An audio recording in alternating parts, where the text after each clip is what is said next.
무신론자가 예수님을 믿는 사건은 과히 그 본인에게나 주변 사람에게는 충격적인 사건입니다. 우리 성도님들 삶에서 예수님을 믿고 하나님의 백성이 된 그 사건이 우리 성도님들과 성도님 주변의 사람들에게 충격적인 사건이 되셨나요?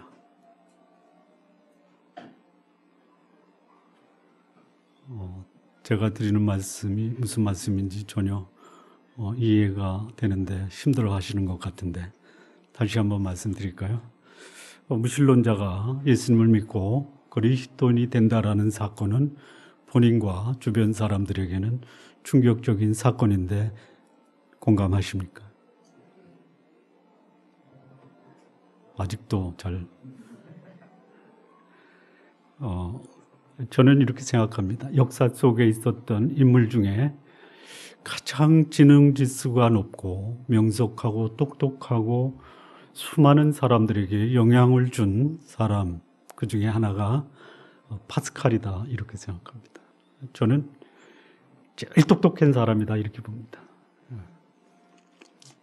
38살에 세상을 떠난 사람이고요. 그가 예수님을 믿는 것은 32살이고 6년간 신앙생활 하면서 쓴 책이 기독교적 관점에서 쓴 빵세. 물론 예수 믿기 전에도 썼지만 예수 믿은 다음에 쓴 이 빵세는 다른 어떤 기독교 서적보다 위대한 서적이고 영향을 많이 줬습니다. 그가 친구로부터 복음을 듣고 예수 그리스도를 믿기를 권유를 받습니다. 그는 수학자였고 과학자였고 철학자였습니다. 그래서 그는 그가 들은 친구의 복음에 대해서 수학적이고 과학적이고 철학적으로 그는 논증하고자 합니다.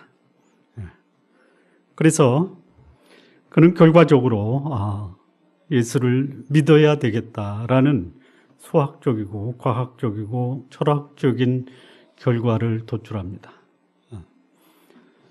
그가 제시한 이론이 뭐냐? 도박 이론입니다. 도박 이론. 아십니까? 무슨 말이냐면요. 이겁니다. 천국이 있다. 라는 것을 합리적, 논리적으로 받아들일 것이냐 말 것이냐.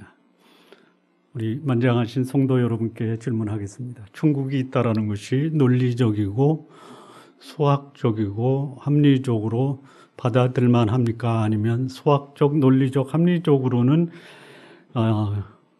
입증할 수 없어도 나는 천국이 있다라는 것을 믿는다. 1번, 합리적, 수학적, 논리적으로 믿을만하다. 2번, 합리적, 논리적, 수학적으로는 믿을만하지 못해도 나는 믿음으로 믿는다.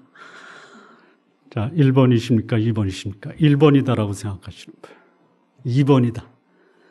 도대체 잘 모르겠다. 1번입니다. 수학적으로, 논리적으로, 합리적으로 천국이 있다라는 것을 믿는 것이 합리적입니다. 입증을 해드리겠습니다. 천국이 있다. 그럼 반대는 뭐죠? 없다죠. 있다와 없다. 자, 없다부터 검증을 해보겠습니다. 천국이 없습니다. 천국이 없습니다. 이건 전제입니다. 전제 없습니다. 그래서 없다라는 것을 믿었습니다. 문제가 됩니까? 안 됩니까? 문제가 됩니까? 안 됩니까? 안 되죠. 천국이 없는데 천국이 없다라는 것을 믿는다고 문제가 될 게 있습니까? 없습니까? 자, 천국이 없습니다. 안 믿습니다. 문제가 됩니까? 안 됩니까? 예? 안 되죠. 천국이 없으면 문제될 게 없어요. 자, 이제 문제는 천국이 있다라고 할 때 문제가 생깁니다. 천국이 있다라는 것을 믿습니다. 문제가 됩니까? 안 됩니까? 안 되죠. 근데 천국이 있다라는 전제에 안 믿는다. 문제가 됩니까? 안 됩니까?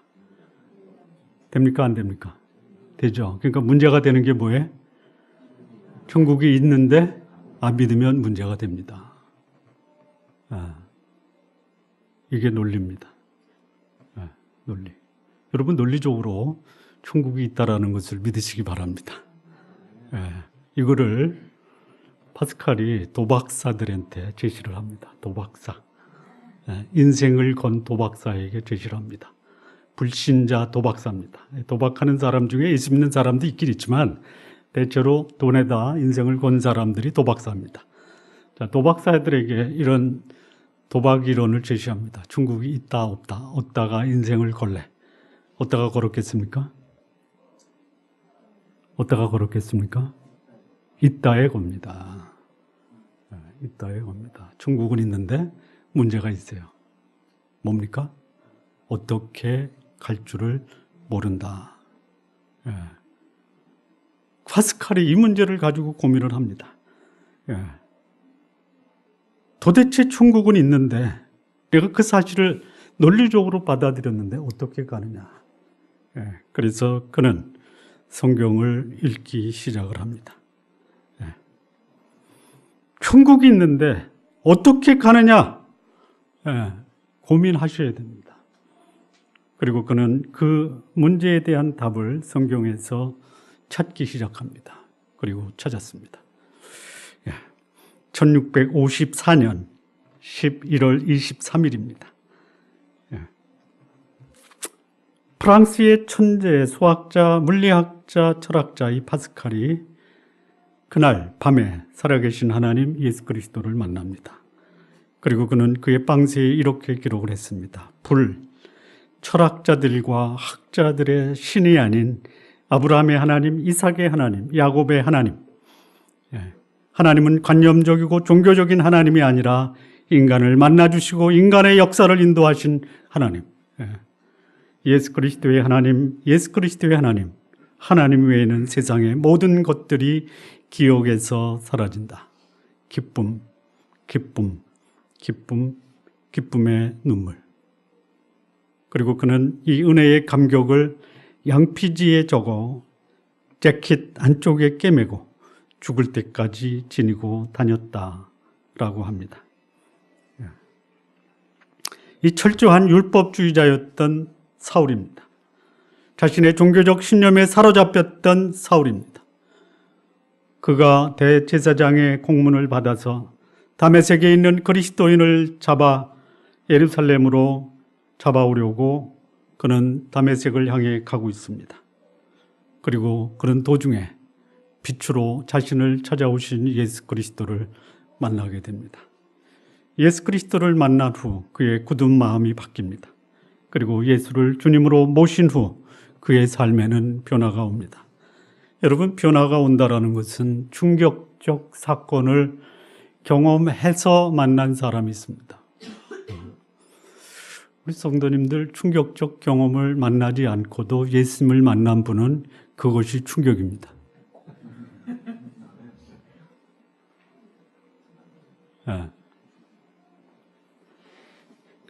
예수님을 믿는 사람들의 삶에서 공통적 특징이 뭐냐? 변화입니다. 변화. 삶이 변화되고 인격이 변화되고 삶의 방향과 목적의 변화가 찾아옵니다.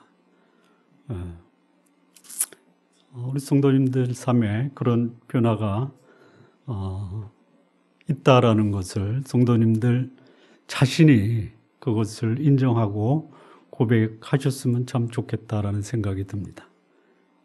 아까 우리가 부른 찬양, 나 무엇과도 바꿀 수 없네 라는 이 찬양이 찬양으로 불려지는 그 찬양으로 끝나는 것이 아니라 삶에서 그런 고백이 있게 되기를 진심으로 바랍니다.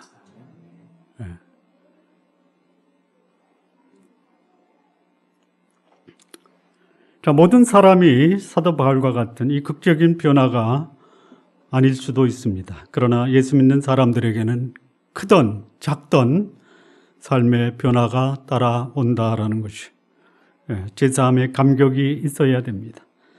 삶과 죽음에 대한 해답을 찾아야 합니다. 내 생명의 근원과 이 땅에 사는 삶의 목적이 분명한 이런 변화가 있어야 합니다. 오늘 이 본문에서 예수 그리스도를 만나 변화된 이 사울, 이 사울이 변화돼서 나중에 그 이름이 바울로 변화가 됩니다. 이름도 변화가 될 수 있다면 바꾸시기 바랍니다. 저는 이름은 안 바뀌었는데 의미는 바뀌었습니다. 제 이름이 뭐냐? 김기열입니다. 저는 전에 이 이름을 이렇게 해석했습니다. 금으로, 김 아닙니까? 금 아닙니까? 금. 터기자입니다. 금으로 털을 다지고 열렬하게 살아가는 남자 김기열이었습니다. 문제가 있습니까? 그런데 오늘날 이 이름의 의미가 바뀌었습니다. 김자는 물려받았습니다. 기열, 기자는 뭐냐? 놀라지 마십시오. 그리스도 기자입니다. 전혀 반응이 없네요. 기독교 할 때 기자 아닙니까? 그 기독이라는 단어에 다 쓸 필요 없이 기자만 쓴 건데 그리스도 기입니다. 아시겠습니까? 열자는 뭐냐? 벌릴 열의 불화자입니다. 불같이 그리스도를 전하는 사람. 어느 분이 저한테 그때 제가 목사 되기 전입니다. 현직에 있을 때. 당신 아버지가 목사님이시오? 아닙니다. 장로님이십니다. 역시 이름이 다르시네요. 저도 몰랐던 그 이름의 뜻을 그분을 통해서 알게 됐습니다. 자, 예수 믿고 변화된 사람 이름이 바뀝니다.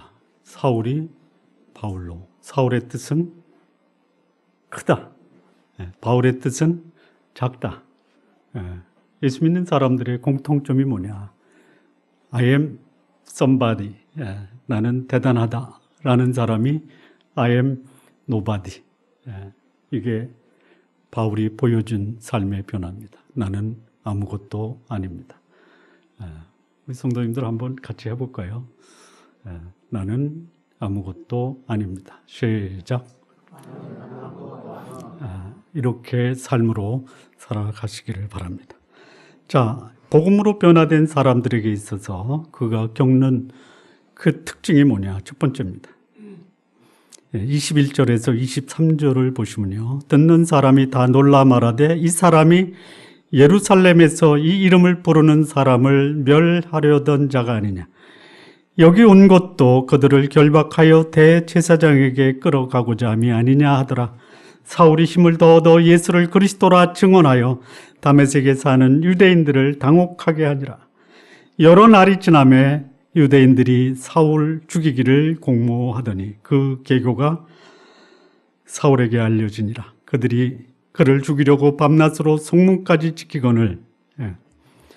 자, 복음으로 변화된 사람, 과거의 동료, 함께 복음을 받아들여 예수 믿는 사람들을 죽이는데 앞장섰던 사람들에게 오히려 예수를 믿음으로 복음으로 변화를 받은 그 사람이 살해의 위협을 겪게 된다라는 것이죠.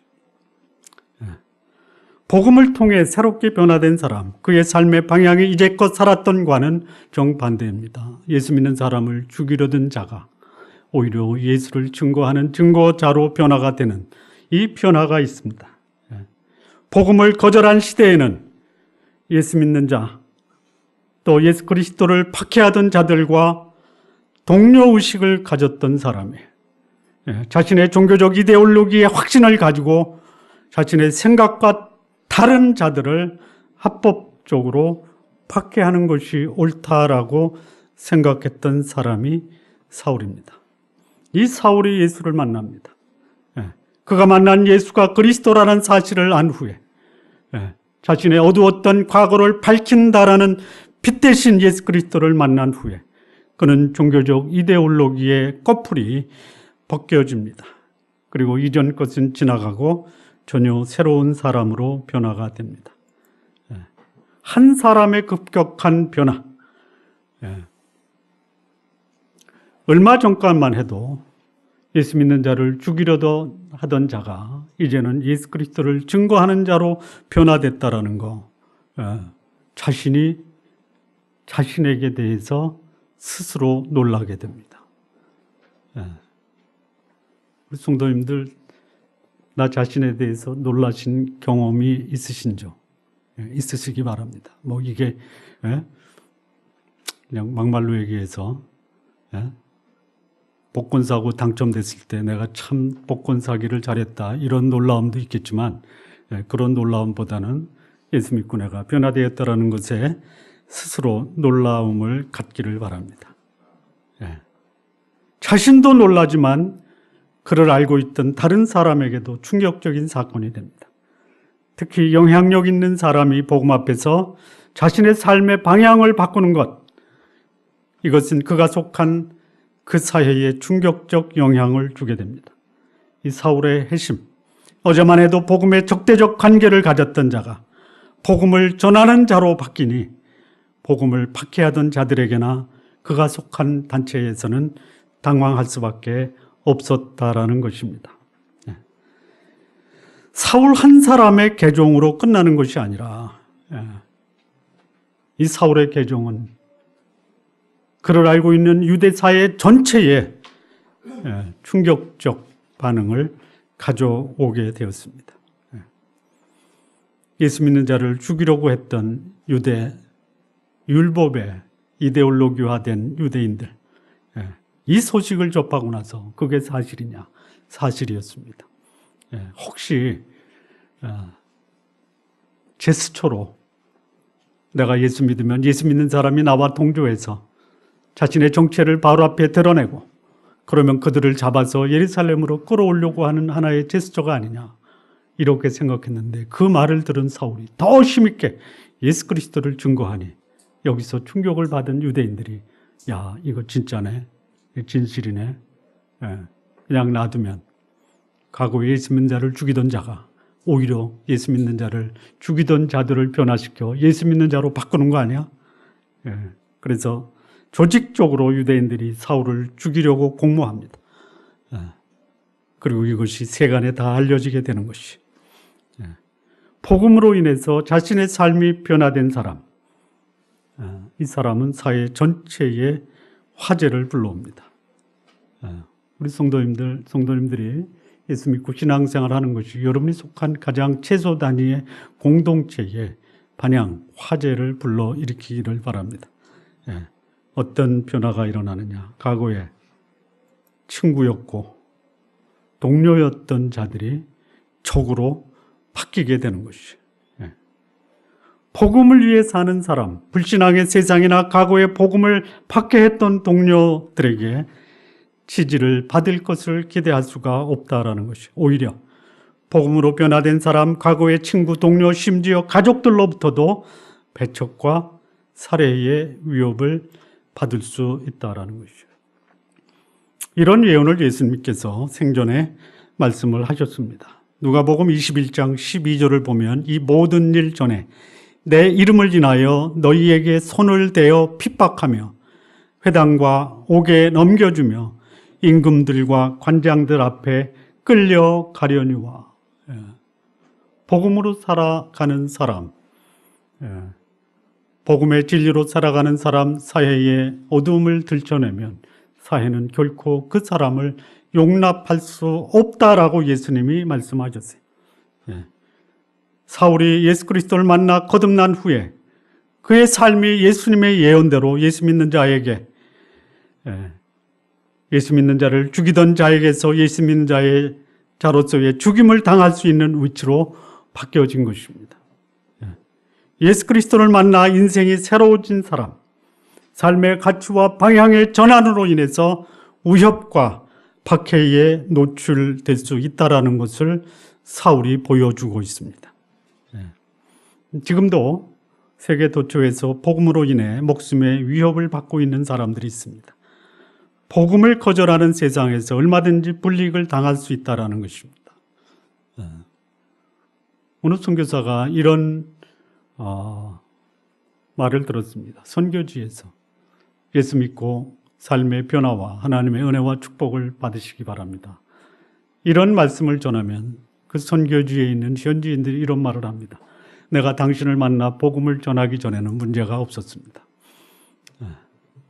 당신을 만나 예수를 알고 그를 믿음으로 내가 공개적으로 신앙을 고백하면 우리의 동료들 중에, 우리의 선배들 중에 신앙을 고백함으로 사회적인 분리, 가족으로부터 배척, 그리고 생의 위협까지도 당할 수 있는데, 당신이 전하는 예수가 우리에게 복을 주는 것이 아니라 오히려 생명까지도 위협하니, 당신이 전하는 그 복음을 어떻게 받아들여야 됩니까? 당신은 우리에게 복을 전하러 온 것이 아니라 당신은 우리에게 화를 전하러 왔습니다. 어떻게 해야 됩니까? 어떻게 해야 됩니까? 선교사가 그 말을 듣고 맞습니다. 제가 잘못 왔네요. 그렇게 하고 선교지로부터 떠나야 됩니까? 아니면 그럼에도 불구하고 그들에게 여전히 복음을 증거하는 증거자의 삶으로 남아야 됩니까? 어떻게 해야 됩니까? 그들을 위해서 떠나자. 그럼에도 불구하고 남자. 남아야 된다면 왜 남아야 됩니까? 그 선교사가 이런 말을 했습니다. 맞습니다. 제가 전하는 복음 예수 그리스도로 말미암아 당신의 삶이 위기 앞에 노출될 수도 있고 심지어는 목숨까지도 빼앗길 수 있습니다. 저는 목숨을 걸고 여기에 왔는데 왜 왔냐? 그것만이 유일한 당신을 위한 복음이기 때문입니다.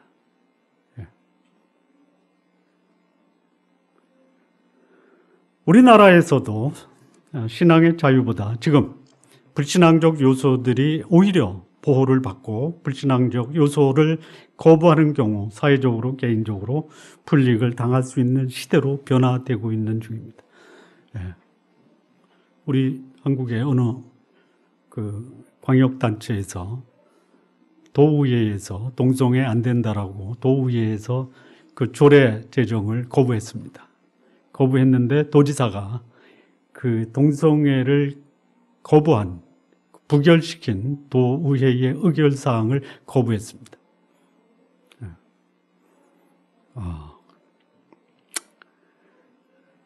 어젠가요? 그젠가요? 그 행정안전부 장관이 입법 발의를 했습니다. 동성애를 공개적으로 반대하면 3천만 원의 벌금을 부과하겠다. 보셨습니까? 못 보셨어요? 지금 그게 우리 나라의 현실입니다. 물론 저는 이런 말씀을 드리고 있습니다. 동성애자가 우리 교회 오면 우리는 환영해야 됩니까? 거절해야 됩니까? 환영해야 됩니다.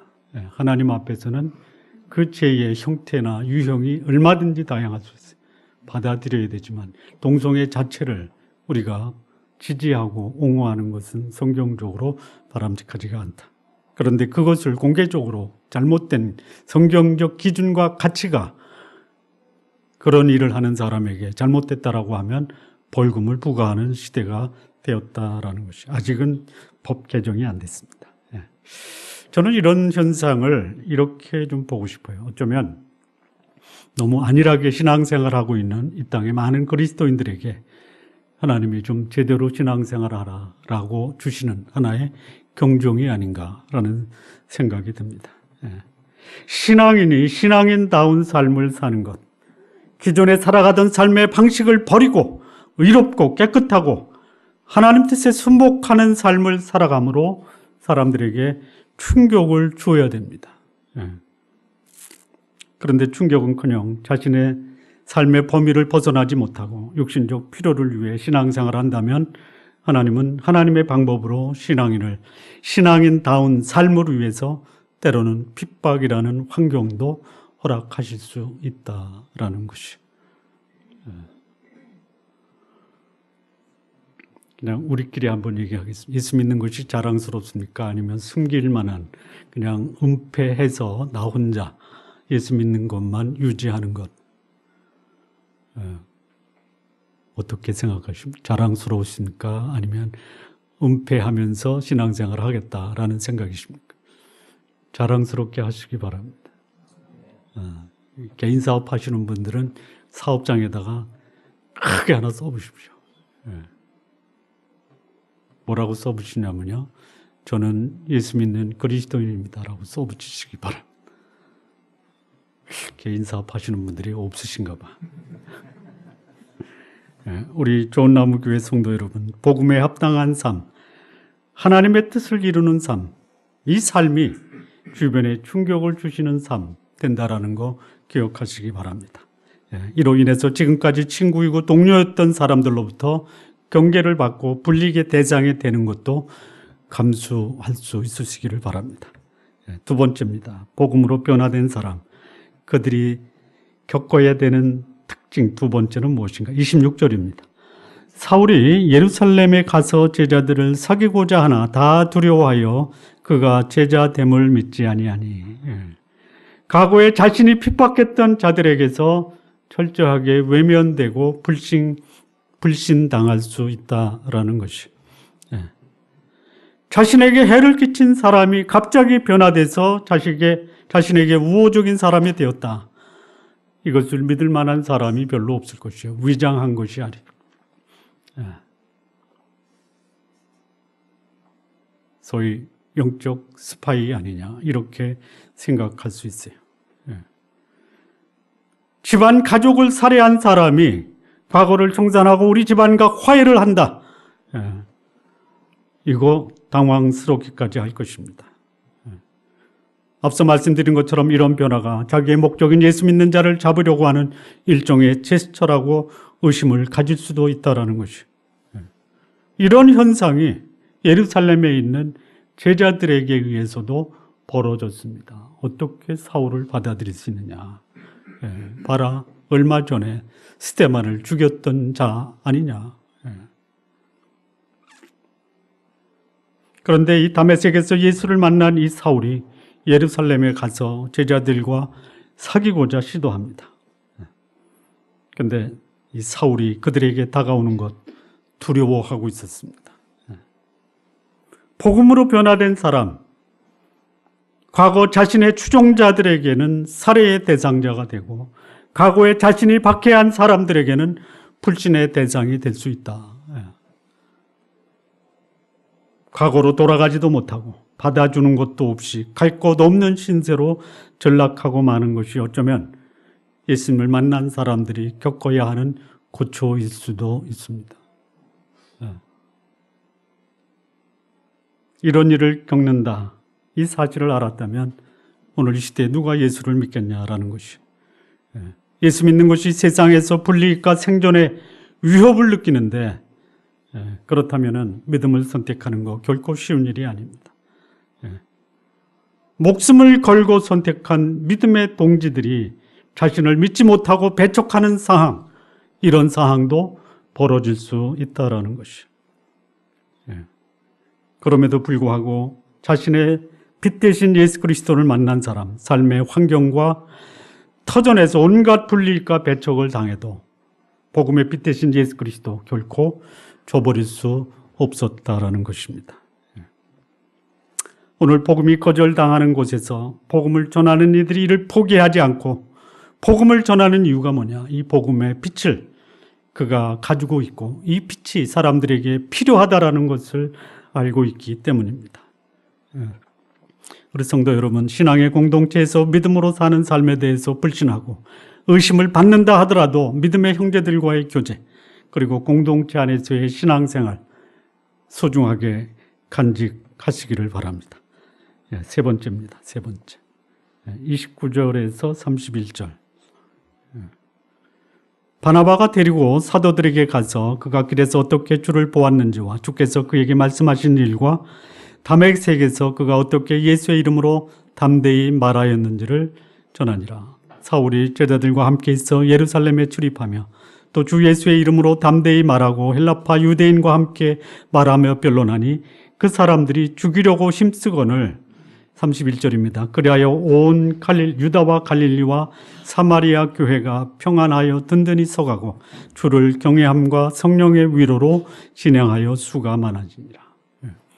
복음으로 변화된 그 사람에게 일어난 특징 중에 하나. 과거의 추종자들은 오히려 적으로 돌변해서 살해하려고 하고 과거에 자신이 박해하던 자들에게는 불신과 의혹의 대상이 됩니다. 앞, 뒤, 옆이 다 막혀 있어요. 그런데 뚫려 있는 곳이 있습니다. 하늘이 뚫려 있습니다. 하나님이 전혀 예상치 못한 방법으로 사울을 후원하는 사람을 하나님이 허락하십니다. 그가 바나바입니다. 후원자를 두어서 전혀 믿을 수 없는 이 사울을 신앙의 공동체에서 지도자들과 교제케 합니다.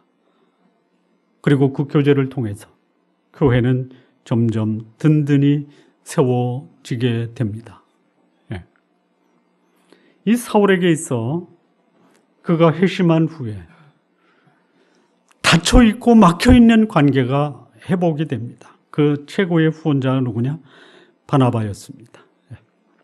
안팎으로 박해와 불신을 받고 있는 상황에서 하나님은 하나님의 방법으로 회심하고 하나님께 온 사람을 지키시고 보호하십니다. 복음으로 인해 박해를 받고 있지만 믿음의 공동체에서는 이 사울을 불신하고 있는 것이, 그런데 하나님은 어쩌면 사울을 위해서 과거에 사도들의 신뢰를 받는 바나바를 예비하신 것이다 라는 생각이 듭니다. 자신의 재산을 팔아서 사도들의 발 앞에 두었던 이 바나바, 그리고 이 사울의 변화를 보고 변화된 이 사울이 바울로 변화된 이 모습을 바나바가 인정을 합니다. 그리고 그를 불신하였던 사도들 앞에 데려가 그를 보증해 주고 있다는 것이죠. 자, 이 하나님의 뜻에 합당한 삶을 살고자 할 때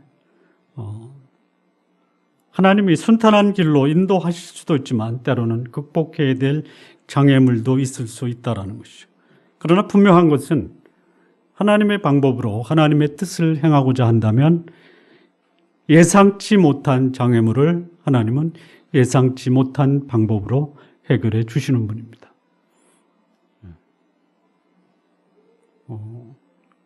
여호수아서에 여호수아가 가나안을 정복할 때 정탐꾼을 미리 여리고에 보냅니다. 그러면 하나님이 여리고 사람들의 눈을 막아서 정탐꾼이 족발되지 않게끔 해야 되는데 그렇지 않습니다.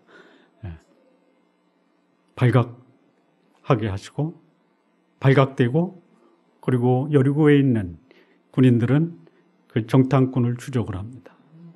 근데 그때 하나님은 전혀 예상치 못한 한 사람을 예비하십니다.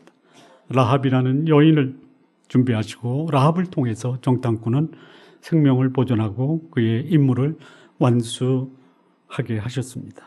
하나님이 라합을 준비하셨던 것처럼 사울에게는 모든 사람의 칭찬과 신뢰를 받았던 바나바를 사울에게 허락하신 겁니다. 여러분, 환경이 어려운 것, 이것이 문제가 아니라 하나님이 예비하신 하나님의 놀라운 준비를 기대할 수 없는 것이 더 큰 문제다, 이렇게 보시면 됩니다. 하나님은 하나님의 사람이 그 길을 가는 과정에 장애물을 제거시키는 것이 아니라 장애물을 극복하게 하는 비밀 병기를 예비하십니다. 성도님들에게도 그런 하나님의 예비하신 하나님의 예비물을 경험하시기를 바랍니다.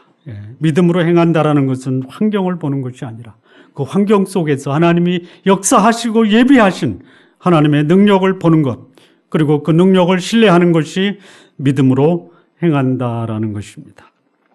하나님께서 바나바를 통해서 사울을 돕게 하시고 사울은 예루살렘에서 성도들과 함께 교제합니다. 그리고 교회는 유다와 갈릴리와 사마리아에 있는 교회들이 든든히 서가고 하나님의 복음이 사람들을 변화시켜 그 수가 계속적으로 늘어나게 됐다, 이렇게 증거하고 있습니다. 우리 성도님들, 저 사람은 안 될 거야 라고 하는 그 사람이 오히려 하나님은 변화시켜서 나보다 위대한 하나님의 일을 하는데 하나님의 도구로 사용할 수 있다는 것, 여러분 주변에 복음에 오히려 더 완강하게 거부하고 박해하는 자, 그에게 관심을 갖고 복음을 전할 수 있다면 해보시기를 진심으로 바랍니다. 마무리 짓겠습니다. 시작이 반이라고 합니다. 그러나 시작이 반인 것은 틀림없지만 반 밖에는 갈 수밖에 없습니다. 마지막까지 경주하셔야 됩니다. 하나님의 놀라운 역사를 볼 수 있는 것, 어쩌면 마지막까지 가는 자에게 하나님이 보여주는 것입니다. 사울을 변화시켜 그가 하나님의 일꾼이 될지를 누가 알았겠습니까? 오늘 복음에 철저하게 반대하는 그가 오히려 복음 위에 자신의 삶을 헌신할지 누가 알겠냐라는 것이. 하나님은 전혀 변화될 것 같지 않았던 이 사울을 변화시키고 안팎의 장애물들을 극복하게 하십니다.